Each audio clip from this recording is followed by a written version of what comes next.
Hello, we are watching the news broadcast daily, and following are today's headlines. Foreign Minister Phạm Bình Minh speaks about outcomes of President Trương Tấn Sang's visit to the U.S. Prime Minister Nguyễn Tấn Dũng attends opening ceremony of Radio Asia Conference.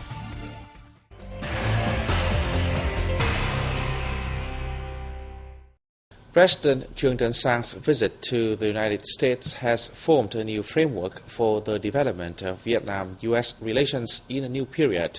Foreign Minister Phạm Bình Minh was speaking about the outcome of the visit that took place from July 24th to 26th at the invitation of President Barack Obama.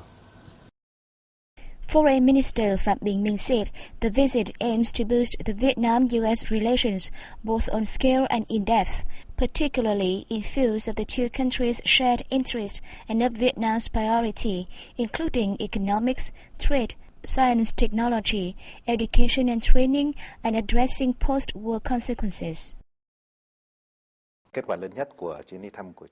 The visit demonstrated Vietnam's goodwill and readiness to discuss in a straightforward, open and constructive manner issues in which the two nations still hold different viewpoints, including human rights issues.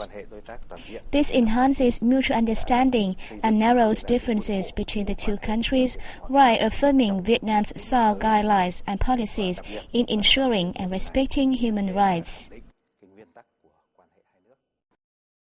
Within the course of nearly 3 days in the U.S., President Trương Tấn Sang and his entourage had nearly 20 meetings with U.S. government officials, congressmen, and others.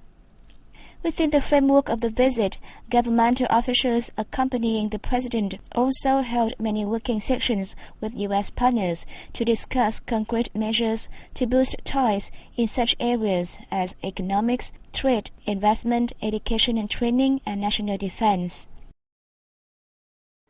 Vietnam will continue considering the U.S. as a leading partner, and the U.S. also gives an important place to Vietnam in its regional policy. On the plane of politics, the two countries will increase the exchange of delegations at different levels, while existing mechanisms will be consolidated and possibly upgraded, or new ones will be formed. In terms of economics, the two countries will step up cooperation in various fields, including trade, scientific and technological investment, particularly high-tech areas, in order to build a knowledge-based economy. Apart from bilateral ties, President Sang's visit has contributed to further enhancing the coordination between Vietnam and the U.S. within the framework of ASEAN. Radio Asia Conference, the only international radio broadcasting event of its kind in the region, opened in Hanoi on July 29th. Prime Minister Nguyễn Tấn Dũng delivered a speech at the event. Prime Minister Dũng stated that with the strong development of science, mass media and digital technology, the press, including radio broadcasting, is required to stay active, creative and cooperative to satisfy the social increasing demand for a wide range of information. The government has enforced many policies to forge the development of the national broadcasting by modernizing technology, implementing digital application, professionalizing production, and diversifying types of programs, aiming to better satisfy the local and international demand for information.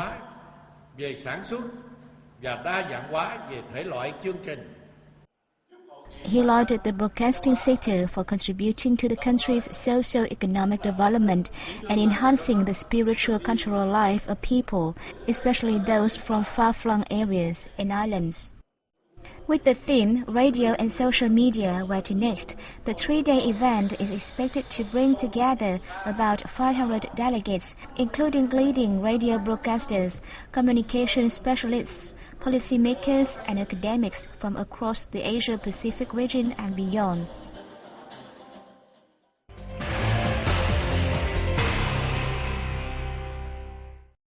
Many provinces in northern Vietnam are suffering from flooding and landslides caused by prolonged heavy rain. They are working to deal with the situation. In Lao Cai province on July 28th, a 37-year-old man was swept away by a flood while trying to cross the stream in Liêm Phú Commune, Văn Bản district, according to the local authority.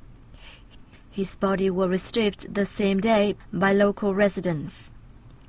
In Sơn La province, many roads have been inundated by flooding, causing serious congestion.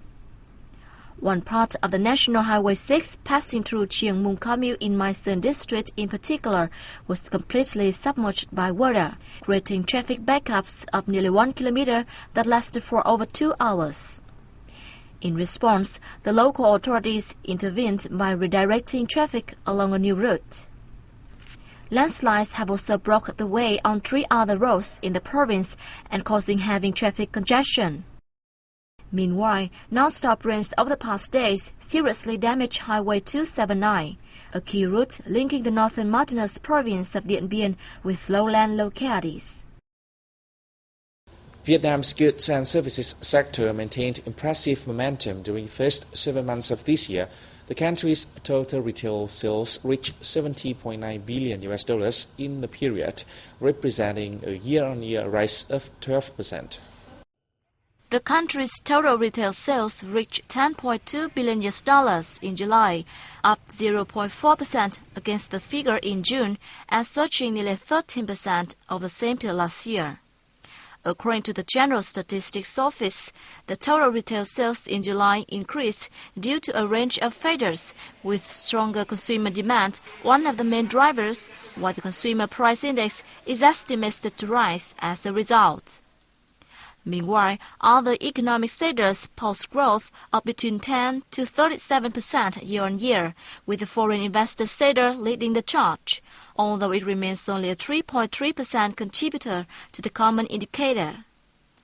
Trade activities post strong results, leaping 11.4%, as did the hotel and restaurant sector with an increase of nearly 15% to $8.5 billion. Tourism, meanwhile, rose 2% to $682 million.